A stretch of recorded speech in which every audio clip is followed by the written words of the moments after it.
Hi everyone, I'm Erin Levitt from Norton's Publicity Department. Thank you for having me back. This is the third video I've done, and I'm thrilled to be a part of Carol's wonderful idea and vision, and I hope that the presentations we offer give you a sense of just how many wonderful books we have coming out, and please feel free to contact me if you want any of them or if you have questions about any of them.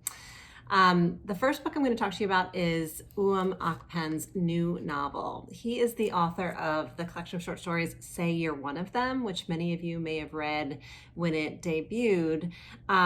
It was a mega successful hit. It was an Oprah selection. It won the Commonwealth Prize, the Penn Open Book Award.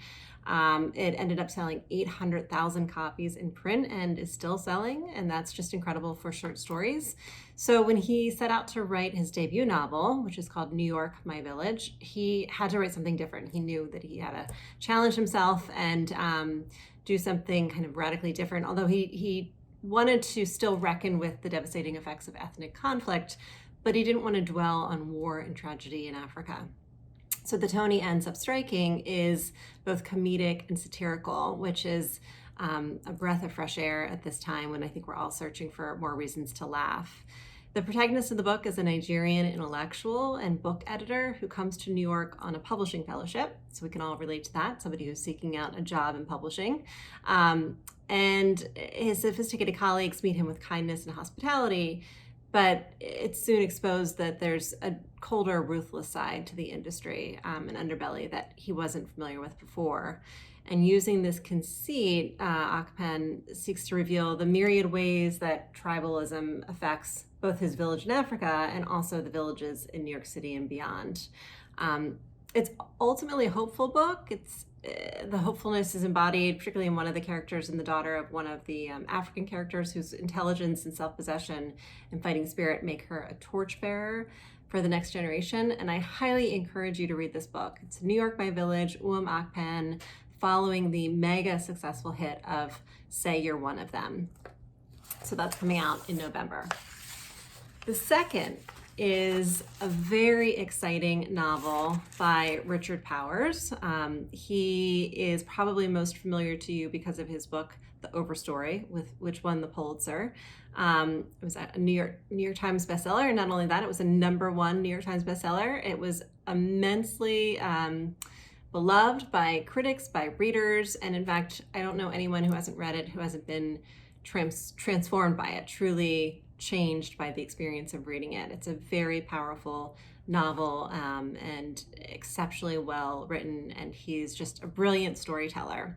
So his new novel, Bewilderman, features an astrobiologist who's searching for life throughout the cosmos while also raising his unusual 9-year-old named Robin after the death of his wife.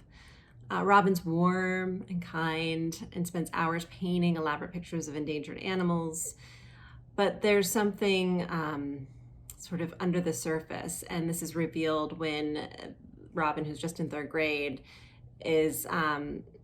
gets in trouble for hurting a friend. And the trouble only progresses as the book goes on. The only hope for this child seems to be an experimental treatment to help him control his emotions, but the treatment involves training the boy to the recorded patterns of his mother's brain, which is obviously very experimental, and something only Richard Powers could create. There's beautiful descriptions in the book of the natural world, visions of life beyond our own, and also at the core of the book is a story about a father and son's ferocious love. If you haven't read Richard Powers, start with this book, Bewilderman. It's coming out this fall. And then I highly encourage you, if you haven't already, to read The Overstory. It's something we're all so proud to have published, and we're thrilled to have Richard Powers on our list. And finally, Mary Roach. This is a galley of her new book, Fuzz. She's the author of 6 best-selling works of nonfiction, including Stiff and Grunt. I've had the immense pleasure of working with her on all of them, and she's just as funny on the page as she is in person. So hopefully at some point, when everything opens up more, you can all meet her at some treat event or somewhere, somehow, because she's just amazing. She's really a force and so original.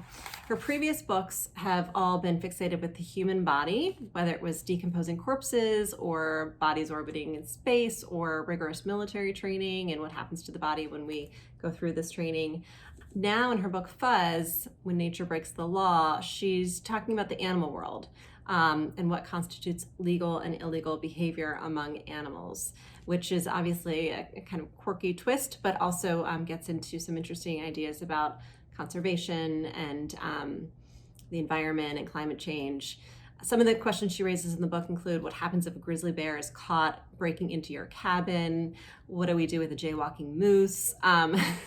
Obviously not something we all have to worry about, but she interviews people who are human elephant conflict specialists and bear managers and different people working at parks and the like, and comes up with some really fascinating, fun theories about what to do with these animal encounters. She travels to places that are leopard infested, to the Himalaya, to St. Peter's Square. So you get to go along with her in a time when none of us can travel. We get to travel with Mary Roach. What could be better? It's ultimately about how our human and animal worlds are colliding in increasingly complicated ways. And thankfully it offers hope for a future compassionate coexistence. And you'll see I intentionally put myself behind my baby cheetahs, just to inspire us all to think more about animals and our responsibility to them. So I hope everyone's well, and please do reach out because I miss hearing from everyone. Bye.